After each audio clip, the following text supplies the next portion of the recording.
Tonight, a Royal University Hospital patient speaks out after receiving a medical procedure on his brain in a busy hallway.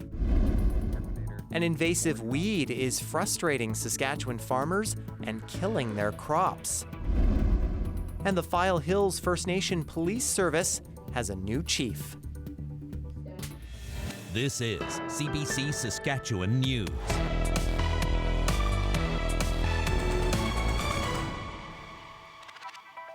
It is Friday, October 10th, and the CBC Saskatchewan News starts right now. I'm Ethan Williams. Thanks for joining us. A 36-year-old man spent days in a Royal University Hospital hallway being treated for swelling on the brain because there was no room for him anywhere else. At the request of his family, we've blurred his face as well as his mother's. Scott Larson has our top story. In August, Kay Roberts came into RUH suffering from terrible headaches. He was increasingly confused and disorientated. I really only have memories from one of those days, but the lights were on all the time, very difficult to sleep, people walking by. During his time in the hallway, Roberts had medical procedures done, including having plasma replaced.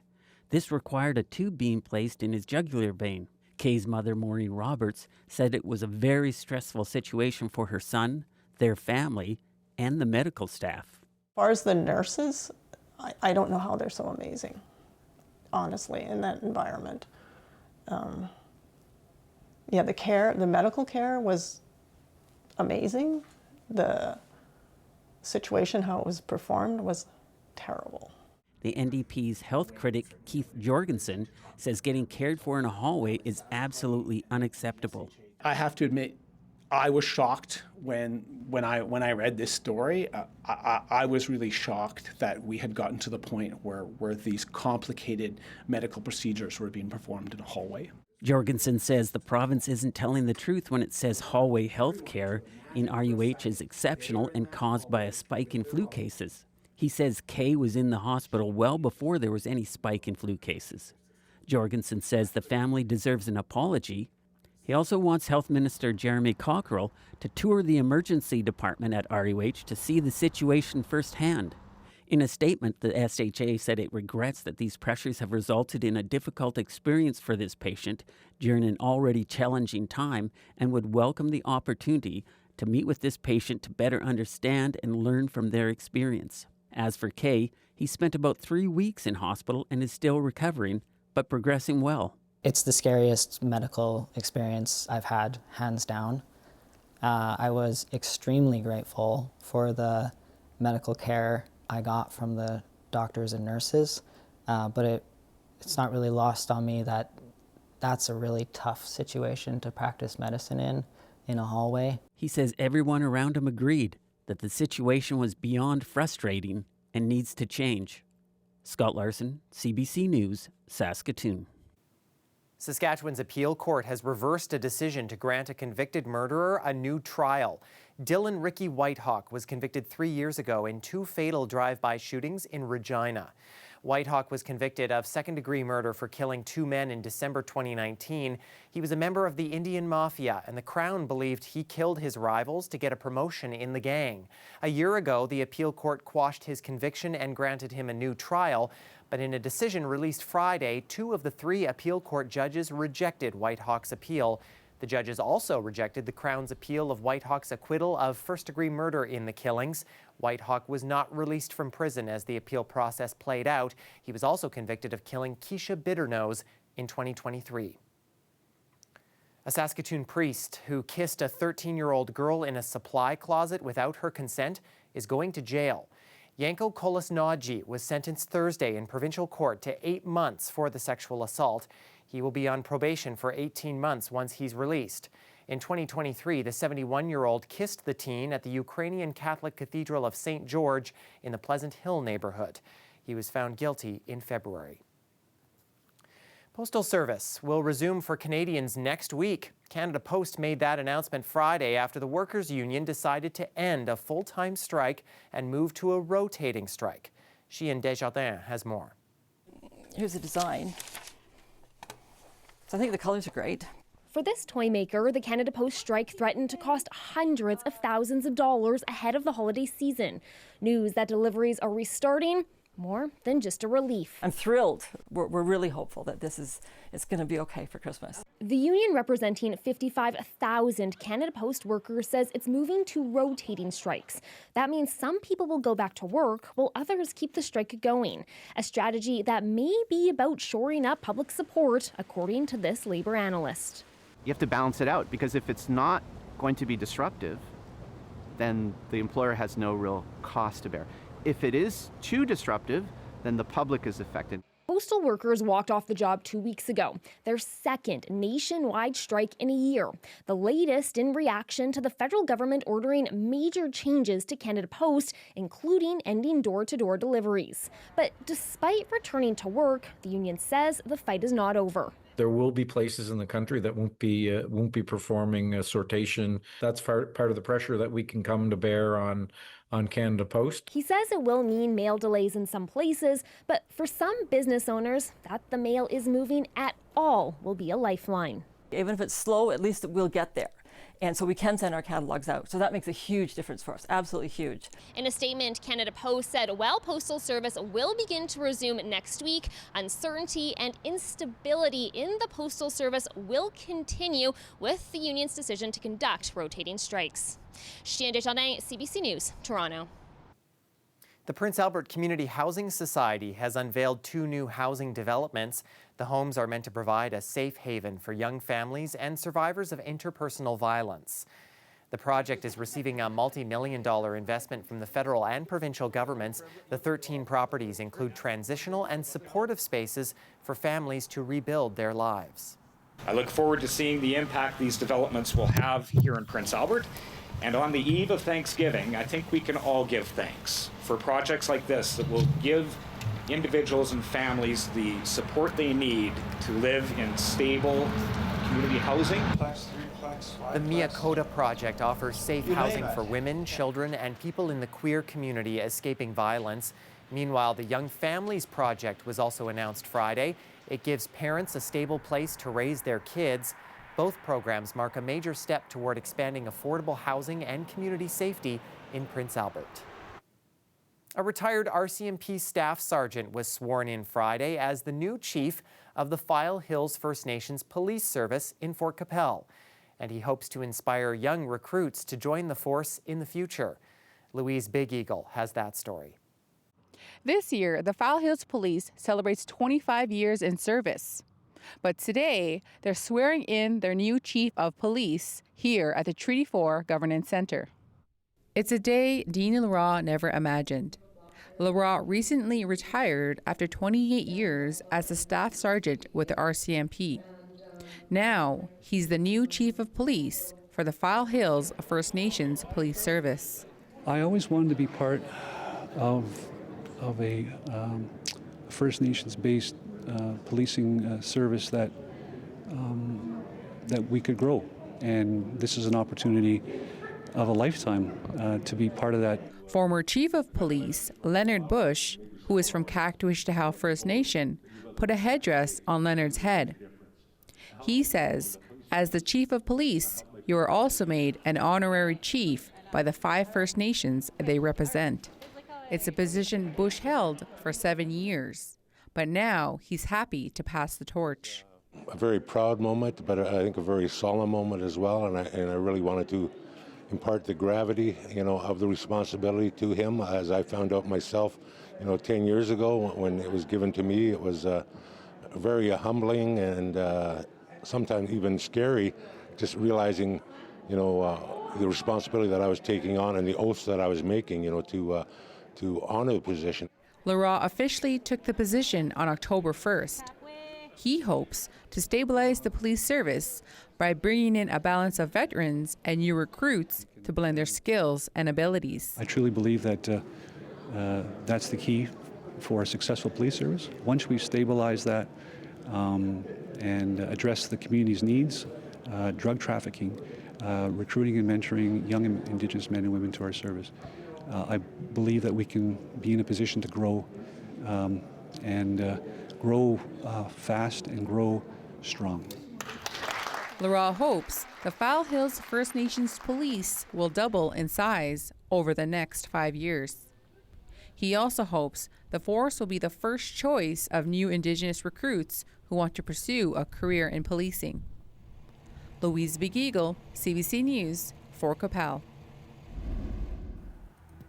And what a gorgeous day it was in Fort Qu'Appelle and the Qu'Appelle Valley, and pretty much all the province as well. Hopefully you had a chance to get out and enjoy the nice weather. Maybe if you're lucky enough, you had this Friday before the Thanksgiving long weekend off and really got to enjoy the sunshine and warm weather. We have a bit of a mixed bag for the weekend. We're going to see even more of this nice weather as we head into Saturday, but a big change is coming for Sunday with cooler temperatures, lots of wind, lots of rain, and yes, maybe even some snow. I'll have the details in your forecast coming up.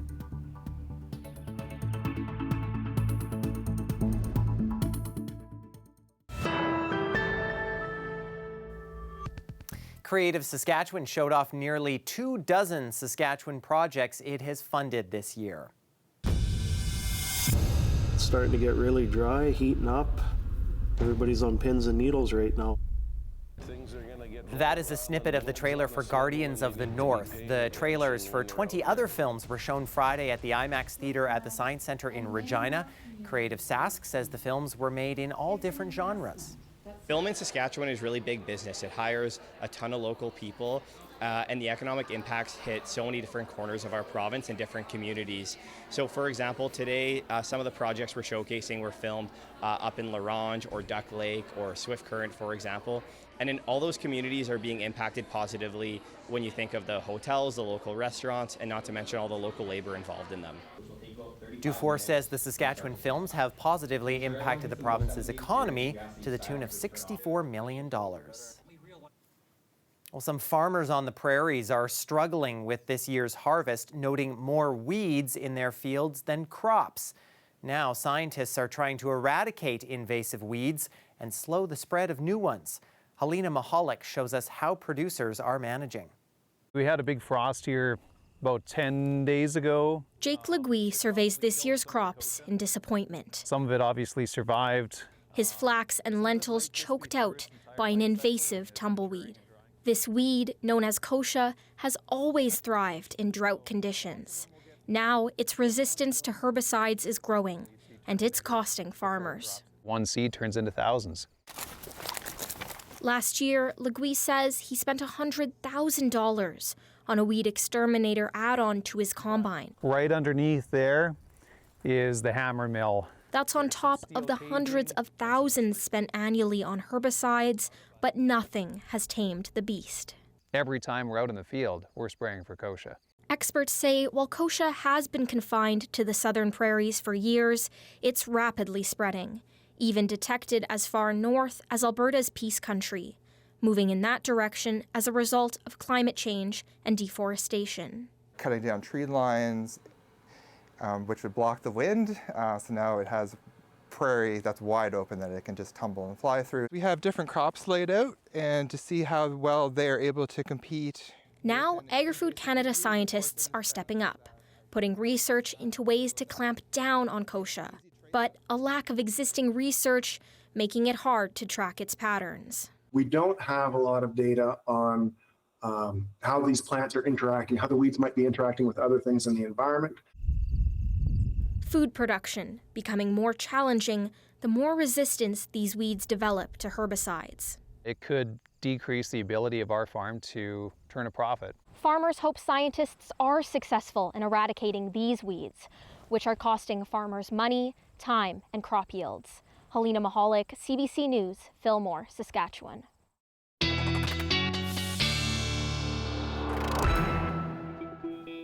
Well, the weeds may be a challenge for the farmers, but the weather definitely not a challenge to finish up harvest across the province. And even at the supper hour in Regina, we are still seeing some very nice conditions. And once again, we had a day where we hit daytime highs over the 20-degree mark in some places. Let's take a look at where those daytime highs ended up now. through south and central into about the 20 to 25 degree range. We actually did hit 25 in Maple Creek. That gets more rare this time of year, hitting 25 degrees. With those warm temperatures, though, in that southwest corner, it has been a bit of a breezy day. Those winds at times gusting in excess of 50 kilometers an hour. We still are under the influence of that high pressure, which is what is bringing this nice sunny weather, but that is now departing. And boy, is that going to make things messy over this next little while. Saturday, still looking at a pretty nice day, maybe some increasing cloudiness through parts of south and central. That low pressure system going to bring some rain to far northern Saskatchewan and maybe a bit of snow overnight into early Sunday. But the system we're really watching is this one moving into southern Saskatchewan come early Sunday into the wee hours. For places like Regina and southeastern Saskatchewan, some heavy rain to begin the day. On the backside of that system, that may be changing over to some wet snow, first through west central and southwestern Saskatchewan, and then for those areas that received the heavier rain, yes, we may see that change over to a bit of wet snow, especially in higher elevations through the Parkland region, before that system starts to move off into Manitoba and some heavier snowfall amounts fall into northern portions of that province. The holiday Monday, though, I think things will start to clear out, albeit will be a little bit on the cooler side. So not ruling out the possibility of 20 to 30 millimeters in Regina and some southeastern sections. Yorkton and the Parkland region could be as much as maybe 35 to 40 millimeters in some spots. And again, I think largely this is going to be a rain event, but these totals here indicating maybe 2 to 4 centimeters of snow. I think a lot of it's going to be melting on the ground, but there still could be some sections where we see a little bit of coating of snow through east central Saskatchewan as we get into Monday. Northern Saskatchewan from that system, we're not expecting all that much rainfall, maybe 3 to 5 millimeters at most. And again, not a whole lot of snow expected, but as that next system rolls through sort of eastern sections of the north from Cumberland House up to Pelican Narrows, could see some heavier amounts at times. Not only is this system going to bring some moisture, it's also going to start to pick up the winds, even overnight into early Saturday. And as we get into Sunday, we're especially going to see those pick up. I think probably Sunday afternoon, gusts in excess of 60 kilometers an hour in southern Saskatchewan in particular, not out of the question. This also means, as I mentioned, that our temperatures are really going to be shifting. We get into Saturday and Sunday, and especially Sunday, things are going to really start to come down. And that looks like this. For Regina, we drop nearly 20 degrees into Sunday. Things stay cool for the first part of the week, but then look at that, a nice rebound as we head into Thursday, Friday. And same for Saskatoon. I think it's a chance of some showers or maybe some flurries for you Sunday, but a gorgeous Saturday beforehand. Chilly for Monday and Tuesday, but back to around seasonal conditions as we head into the middle of next week. Bats carrying rabies are turning up in several Saskatchewan communities, and health officials are warning people to be cautious. Ashwarya Duda has more. Health officials say bats carrying rabies have been found in several areas, including Regina and Warman, and the city of Martensville is warning residents after a report of a person being bitten multiple times in the neck.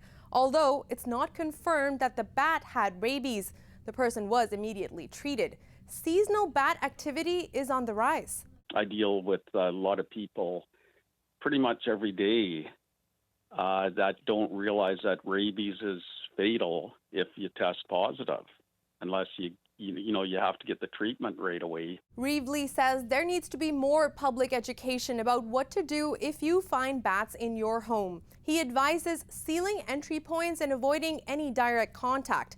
Even tiny gaps as small as the thumb can let bats inside. The issue, though, with bats entering a home is a bat can bite you in your sleep and you don't know it. They don't leave any marks. Their teeth are so fine that you're not going to start bleeding or you're not going to have any marks on your skin. According to the Provincial Rabies Response Program, as of August 31st, Saskatchewan had recorded 13 rabies cases in bats in the province so far this year. That's already up from 2024, when the program logged 12 rabies cases in the winged mammals for the entire year. Officials are also urging pet owners to check their rabies vaccinations. Their message: if your pet tangles with a bat, call your vet immediately. Ashwarya Duda, CBC News, Saskatoon.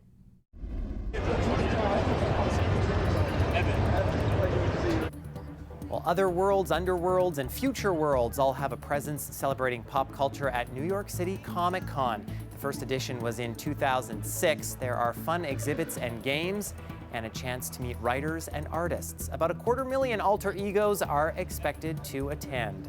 Stay with us. We'll look at more news and a final look at the forecast when we come back.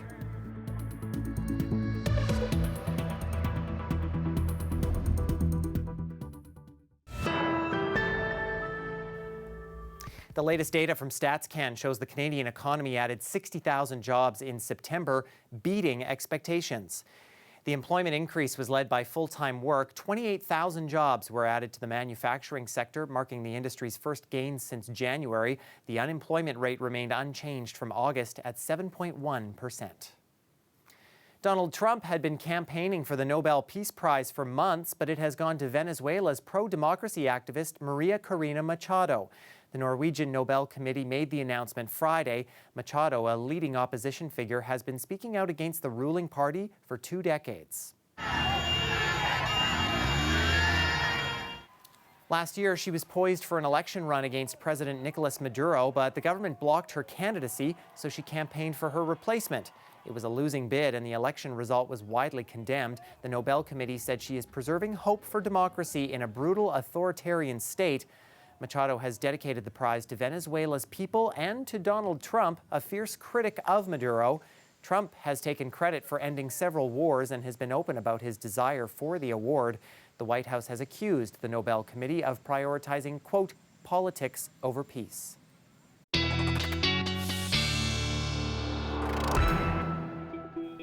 Well, after a warm day, it'll be a warm night through much of the province. Could see some lows not even dropping into the single digits through parts of south and central. Expect a mostly clear night, but it is going to, the winds are going to pick up a little bit, especially through south central and southwestern areas. Moving into northern Saskatchewan, we are seeing those mostly clear skies continuing. We should be below freezing this time of year for overnight conditions, so this will be certainly quite a bit warmer. That warm weather continues into Saturday, although western sections, especially from La Loche up to Stony Rapids, we're expecting that rain to be moving in by the noon hour, and that keeps on moving through as we get into Saturday afternoon. Other areas, though, especially the Churchill region, near 20 degrees, we are likely going to jump into the 20s again through southern and central Saskatchewan, even already by the noon hour. And as we hit 4 o'clock, you see some 23s and 24s on the board there, especially through places like Regina and in the southeast. A little bit of some cloud cover here and there, but overall, a very nice day expected before things really change into Sunday. And that's our news for this Friday. For more news anytime, you can always head to cbc.ca/sask or subscribe to the CBC Saskatchewan YouTube channel.